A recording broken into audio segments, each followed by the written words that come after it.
Ah, yes. We have returned for episode 3 of our Alcohol Empire series on such a beautiful day that we can make some high quality liquors and beers out of hops and all these other shit and sell them to the general public. Come and join me on our wonderful adventure today.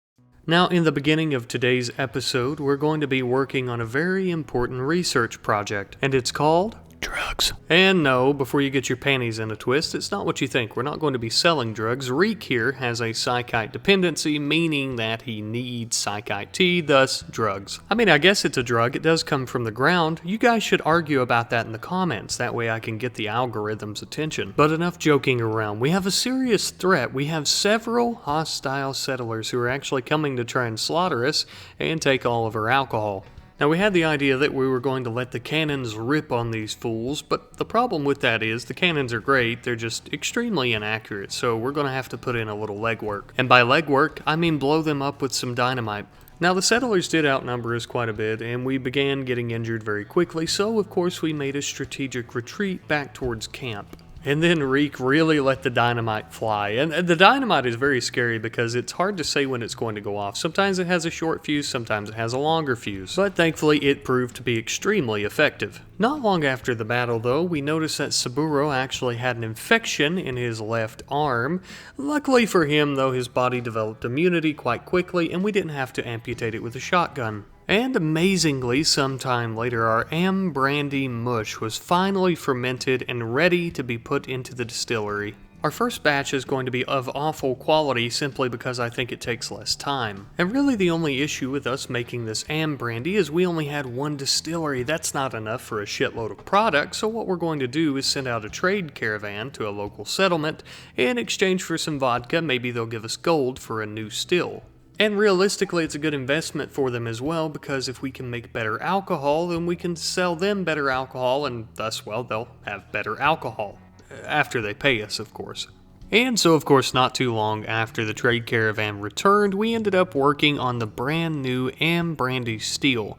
Now, something I want to mention with the brandy, and I didn't realize this at the time of playing, but a little bit later on, throughout the episode, I did realize that once you leave the brandy in there, it doesn't come out as awful quality. You have to let it sit and basically ripen for longer and longer, and then you get better quality out of it. Oh, and we also had a small group of beggars who apparently lost their home in a terrible attack, and they were begging for alcohol. So we gave them some so they could wet their whistles and drown their sorrows. A little bit of time after that, Bacchus harvested our first psychoid leaves so we could finally make some psychite tea for Reek, who up until this point was having quite a few mental breaks because of the psychite deficiency, where he has like a dependency for it, where, obviously if he doesn't have it, he'll die. So thankfully, after a few sips of tea, he was feeling right as rain. Turns out also Bacchus really enjoys destroying her body from the inside with cigarettes, and she now has a nicotine addiction. But I wish I could say nicotine addiction was the worst of our problems. We currently have some Thromboian tribes people coming to get their asses stomped.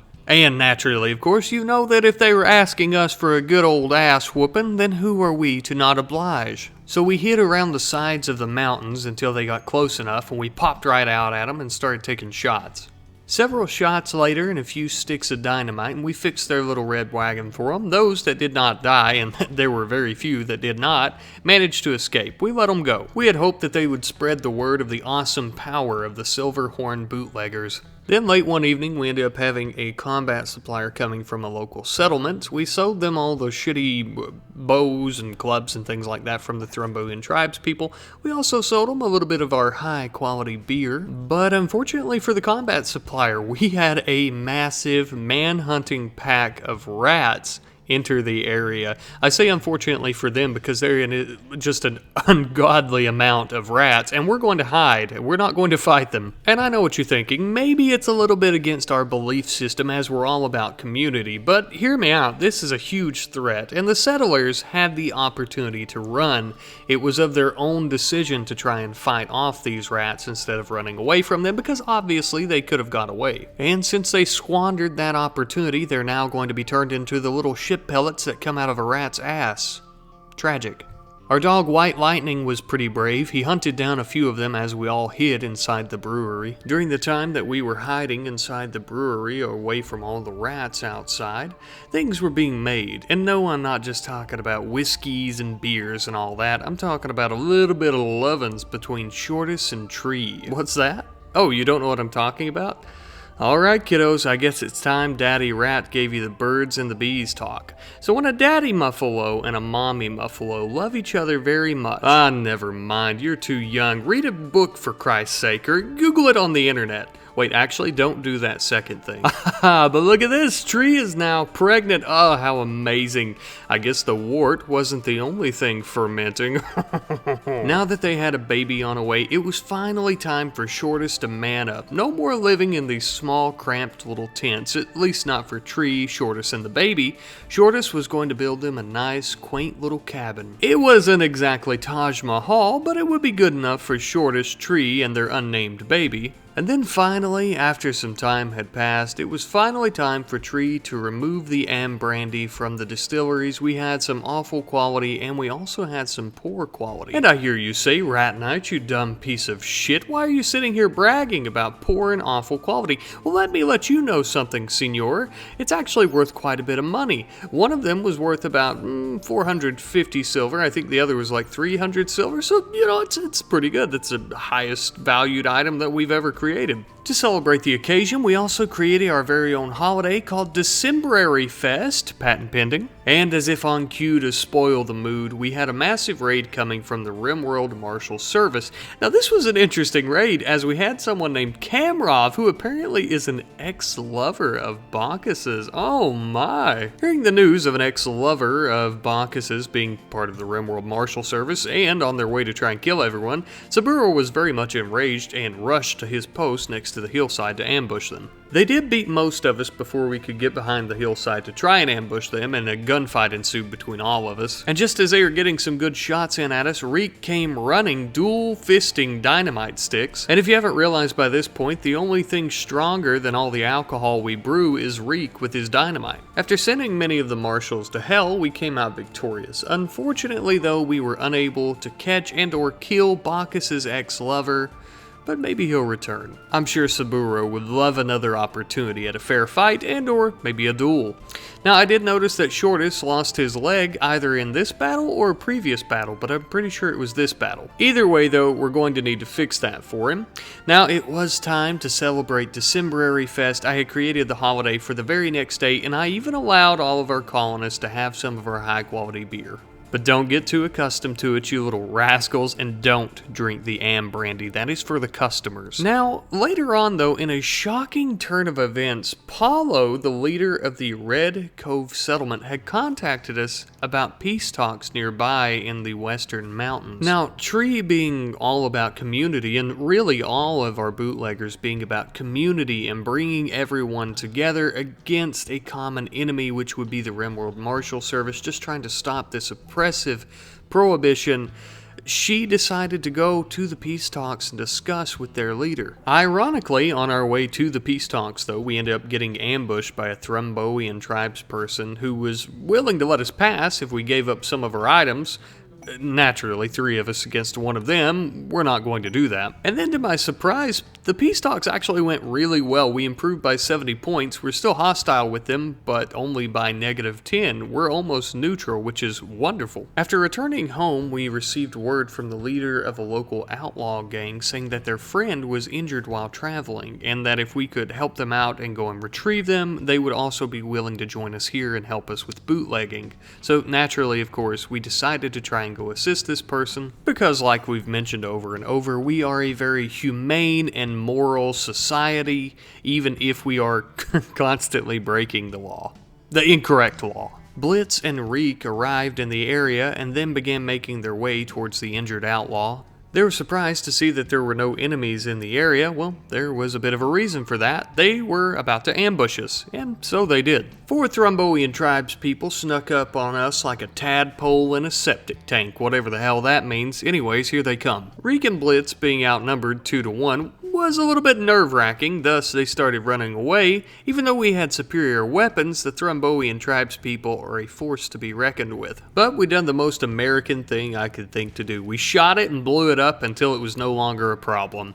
Then we went and tried to help our injured outlaw compadre. The poor useless piece of shit decided to join us. His stats were god-awful. The only thing really good about him, he had a good medical skill, I think a good social skill. Oh, and also he was a fire-breathing impid. So, bit of a plus. Only a few days after we returned home, Tree went into labor. Oh my god, the baby is on its way. Shortus was so happy about becoming a daddy, he was standing there jumping around on his one leg, and Reek was there, and he was helping Tree do breathing exercises or something. I mean, it's Western times, we don't have really anything. But then, just like that, our new baby bootlegger was born. And she is a beautiful baby girl.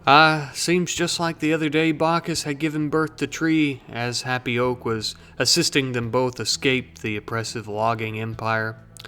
Because of his good deeds, Tree has decided to name the baby girl Oakley. Now let's not get it twisted. At one point, Happy Oak was also an oppressive, greedy slaver. He had changed his ways, but Tree has also given the baby Oakley this name so that she can bring more honor to it than Happy Oak ever could with his horrible deeds that he had committed before. Sometime after Oakley's birth, we had so much beer we didn't know what to do with it. Oh, wait, yeah, we do. We're going to sell it like we always do. So we formed up a caravan and we sent it out. During the time that the caravan was gone and trading with local settlements, Saburo and Bacchus actually got married. As to why I didn't get any good clips of this, I don't know what I was doing. I guess I was eating a sandwich or something and not paying attention, so I apologize. But regardless, they are now man and wife.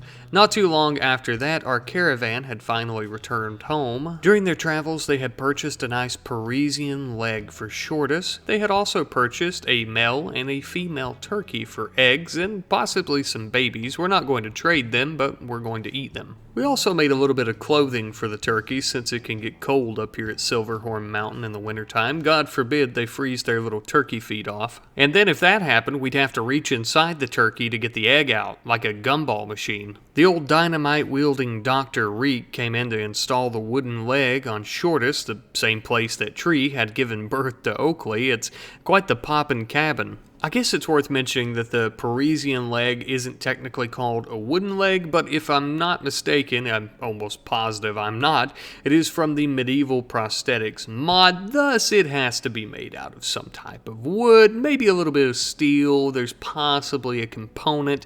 I don't think the component is for anything electronic. I think it's simply for maybe like the joint, like where the knee bends or something. I don't know, okay? But look, it's nothing technological. So I just wanted to kind of make that clear. We are still sticking with our ye old-timey Western theme. I also want to mention, because I know a lot of people have been talking about kind of with Happy Oak, and it seems like everyone is actually kind of divided. Is he a good guy? Is he a bad guy? I think it's kind of like real life. You have people who are a little bit of both, right? Not everybody's perfect.